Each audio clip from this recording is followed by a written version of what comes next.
On pourrait croire que les pertes humaines et matérielles de l'alliance américano-sioniste sont sous contrôle, mais les images qui affluent racontent une toute autre histoire. Les frappes iraniennes, méthodiques et soutenues, ont transformé les bastions ennemis en scène de chaos, des bases américaines dans le Golfe Persique aux positions stratégiques sionistes en Palestine occupée. Pendant ce temps, Trump fixe une date pour la fin de l'aventure militaire, tout en soulignant la puissance redoutable des forces iraniennes capables de bouleverser l'équilibre fragile de toute la région. La réalité filmée dans les rues et sur les sites visés dément cruellement les communiqués officiels. Les dégâts, qu'ils soient humains ou logistiques, dépassent de loin les scénarios annoncés, rappelant brutalement aux Alliés que la technologie seule ne peut plus offrir de rempart absolu face à une détermination de feu concentrée et parfaitement orchestrée. Cette réalité, loin d'être un incident isolé, s'inscrit dans une dynamique de confrontation prolongée, où chaque frappe agit comme un révélateur des failles structurelles au sein de l'architecture de défense régionale. La perception de l'invulnérabilité, qui fut longtemps le socle du discours sécuritaire, s'effondre face à la multiplicité des vecteurs d'attaque et à l'impossibilité de maintenir une interception totale à chaque alerte. Il ne s'agit plus seulement d'une question de trajectoire ou de vitesse, mais d'une guerre d'usure où la volonté politique se mesure à la capacité de maintenir l'ordre et la confiance dans les centres névralgiques de l'économie. La prolifération des débris et l'impact sur les zones urbaines densément peuplées, telles que celles observées dans la périphérie de Tel Aviv, force les décideurs à une réévaluation immédiate des coûts humains et matériels, déplaçant ainsi le curseur de la guerre de l'ombre vers une confrontation directe et hautement visible. Ce processus d'érosion des certitudes militaires s'accompagne d'une crise de légitimité croissante au sein des opinions publiques qui, en dépit des efforts de filtrage informationnel, perçoivent de manière diffuse mais persistante la réalité des dommages infligés. Les bases militaires, qu'elles soient situées sur le sol palestinien occupé ou dans la profondeur stratégique du Golfe, ne sont plus ces forteresses inaccessibles qu'elles prétendaient être, mais deviennent des cibles identifiées, vulnérables à une saturation coordonnée. Le paradoxe de cette situation réside dans le fait que plus les moyens technologiques de défense sont déployés, plus le sentiment d'insécurité se propage, créant une atmosphère de paralysie où les initiatives militaires offensives deviennent contre-productives, ouvrant ainsi la voie à une impasse diplomatique où l'ennemi se voit contraint de reconnaître l'inanité d'une poursuite de l'agression. Le silence qui s'installe après les cycles de bombardement n'est pas celui de la victoire, mais celui d'une attente anxieuse où chaque acteur scrute les horizons, conscient que le moindre faux pas, la moindre erreur de calcul pourrait précipiter un embrasement total et irrémédiable, rendant la recherche d'une sortie de crise non plus une option, mais une nécessité vitale pour la survie des structures étatiques et la préservation de la stabilité régionale. Cette dynamique de destruction et de reconstruction permanente des rapports de force souligne une mutation profonde. La puissance ne se mesure plus par la capacité à projeter la force, mais par la résilience à endurer ses conséquences. Un défi que les puissances hégémoniques semblent de plus en plus incapables de relever face à une architecture de défense qui, malgré sa sophistication, reste dérisoire devant la détermination d'un adversaire dont la profondeur stratégique et la diversité des moyens de frappe ne cessent de s'accroître, forçant ainsi une réécriture des règles du jeu international dans une région qui ne sera plus jamais la même. En guise de conclusion à cette analyse profonde des bouleversements géostratégiques actuels, il apparaît de manière indéniable que nous assistons à une mutation irréversible des rapports de force au Moyen-Orient, où la doctrine de la dissuasion conventionnelle s'effrite sous le poids de la précision balistique et de l'innovation asymétrique. Cette réalité nouvelle, marquée par la chute de projectiles à Tel Aviv et l'impact direct sur des infrastructures stratégiques, impose une réflexion qui dépasse le cadre du simple affrontement militaire pour toucher à l'essence même de la sécurité régionale. L'ampleur des dégâts constatés, loin des communiqués laconiques et de la censure médiatique, révèle une vulnérabilité systémique des boucliers de défense qui, malgré leur sophistication technologique, peinent à intercepter une pluie de missiles saturant l'espace aérien.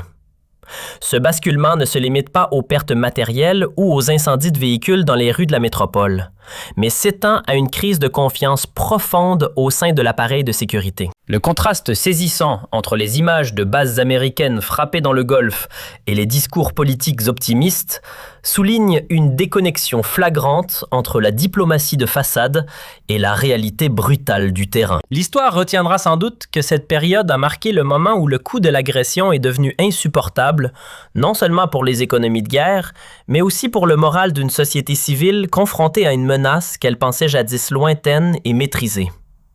La technologie, autrefois perçue comme un rempart infranchissable, se heurte aujourd'hui à une volonté stratégique capable de transformer chaque échec d'interception en un symbole de défi politique. Dans ce contexte, l'annonce d'un calendrier de retrait ou d'une fin des hostilités ne doit pas être interprétée comme un simple choix diplomatique, mais comme la reconnaissance tacite d'une impasse militaire où l'escalade n'offre plus de garantie de victoire, mais seulement la promesse d'une destruction mutuelle assurée. Le silence qui suit les explosions à Tel Aviv est celui d'une remise en question totale. Le temps de l'impunité opérationnelle semble révolu, laissant place à une ère d'incertitude où chaque lancement de missiles redessine les frontières de l'influence et redéfinit les termes de la souveraineté. C'est dans ce sillage que se dessine l'avenir. Un avenir où la diplomatie devra impérativement tenir compte des réalités du sol, là où les éclats de métal et les débris de missiles racontent une vérité que les bureaux de presse tentent désespérément d'étouffer. La résilience des uns face à la technologie des autres a créé un nouvel équilibre de la terreur, forçant les décideurs à Washington et à Tel Aviv à regarder en face les limites de leur puissance. Alors que les flammes des sites touchés continuent de projeter de longues ombres sur les ambitions hégémoniques qui ont longtemps dominé la région sans partage, c'est ici que se clôt le chapitre de la supériorité absolue, laissant la place à un monde multipolaire où le fer et le feu ont repris leur droit de parole sur la scène internationale, rappelant que la stabilité ne peut être bâtie sur l'exclusion ou l'agression systématique, mais sur une reconnaissance lucide des capacités de l'adversaire et des conséquences dévastatrices d'un embrasement total que personne ne semble désormais en mesure de contenir totalement. En guise de conclusion approfondie à cette analyse des dynamiques complexes qui secouent le Moyen-Orient sous le prisme des déclarations de Donald Trump, il convient de souligner que nous assistons à une mutation paradigmatique de la diplomatie mondiale, où la valeur d'un allié ne se mesure plus à la profondeur des liens historiques ou culturels, mais à sa capacité à alimenter une machine transactionnelle insatiable. Le discours tenu par l'ancien président américain n'est pas seulement une série d'affirmations politiques. C'est un manifeste de la déshumanisation des relations internationales.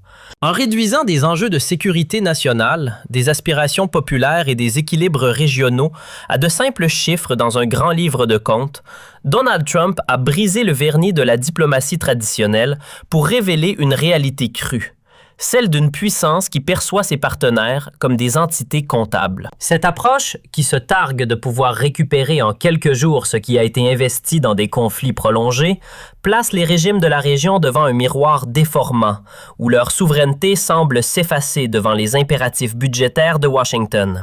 Il est impératif de comprendre que cette logique de la transaction immédiate crée un vide stratégique dangereux. Lorsque la sécurité est achetée et vendue comme une marchandise, elle perd sa base de légitimité et devient dépendante des humeurs changeantes d'une administration ou des intérêts électoraux d'un dirigeant. L'implication directe de figures comme Jared Kushner et Stephen Witkoff dans ses négociations secrètes avec Tannen, une pression apparente sur le terrain, illustre parfaitement la dualité de cette politique. D'un côté, on agite le spectre de la destruction, comme l'évocation de ce générateur électrique à 10 milliards de dollars, et de l'autre, on ouvre la porte à une intégration économique qui redéfinirait totalement la carte des alliances. Pour les pays du Golfe et les nations arabes engagées dans le processus de normalisation, le réveil est brutal. Ils découvrent que le bouclier américain qu'ils pensaient immuable est en réalité un service à la carte dont les termes peuvent être renégociés unilatéralement à tout moment. Cette situation valide tragiquement les avertissements répétés du président algérien Abdelmadjid Tebboune. La vision algérienne, ancrée dans les principes de non-alignement et de défense acharnée de la souveraineté nationale, apparaît désormais comme une bouée de sauvetage intellectuel et politique. Tebboune n'avait vu juste en prévenant que l'alignement aveugle sur des agendas étrangers, et particulièrement la protection d'un projet sioniste au détriment des droits palestiniens et de la stabilité régionale, ne conduirait qu'à une vulnérabilité accrue. L'histoire nous enseigne que ceux qui sacrifient leur autonomie pour une sécurité illusoire finissent souvent par perdre les deux. La comparaison avec les gouvernements européens, qui ont parfois su marquer leur désaccord ou maintenir une certaine distance critique, met en lumière la fragilité institutionnelle de certains systèmes politiques arabes face à l'hégémonie transactionnelle. La honte devant l'histoire, évoquée par les observateurs, n'est pas seulement morale, elle est structurelle. Elle réside dans l'incapacité à transformer la richesse matérielle en influence politique réelle et autonome. Le fait que Donald Trump puisse se vanter publiquement de l'obéissance financière de ses alliés sans craindre de répercussions diplomatiques majeures témoigne d'un déséquilibre de pouvoir qui frise l'humiliation nationale pour ses États. Cette dynamique renforce l'idée que le projet de normalisation, loin d'apporter la paix promise, a servi de cheval de Troie pour fragiliser davantage la cohésion arabe et isoler les voix dissidentes qui réclament une justice véritable. À long terme, cette politique de l'art du deal, appliquée au sang et à la terre du Moyen-Orient, pourrait mener à une reconfiguration totale de l'ordre régional. Si l'Iran parvient effectivement à conclure une entente directe avec Washington, les intermédiaires régionaux qui ont misé sur l'escalade se retrouveront marginalisés. Le message envoyé est clair. Dans le monde de Donald Trump, il n'y a pas d'amis éternels, seulement des intérêts financiers temporaires. Cela exige une introspection profonde de la part des sociétés civiles arabes et de leurs leaders. La nécessité de construire une architecture de sécurité régionale basée sur la coopération mutuelle et le respect des droits des peuples, plutôt que sur la dépendance envers une puissance extérieure versatile, devient une urgence existentielle. Le cas algérien reste ici un modèle de résilience, rappelant que la dignité d'une nation ne se négocie pas dans les bureaux de change de Manhattan. En conclusion, les propos de Donald Trump agissent comme un électrochoc nécessaire pour dissiper les illusions et forcer la région à choisir entre une soumission perpétuelle aux transactions d'autrui ou une renaissance souveraine qui placerait l'intérêt des peuples et la justice historique au-dessus de toute considération marchande. L'avenir du Moyen-Orient ne pourra se construire durablement que si les leçons de cette période de chaos et de cynisme sont tirées, afin que plus jamais une nation ne soit réduite à une simple ligne de crédit dans le budget d'un empire.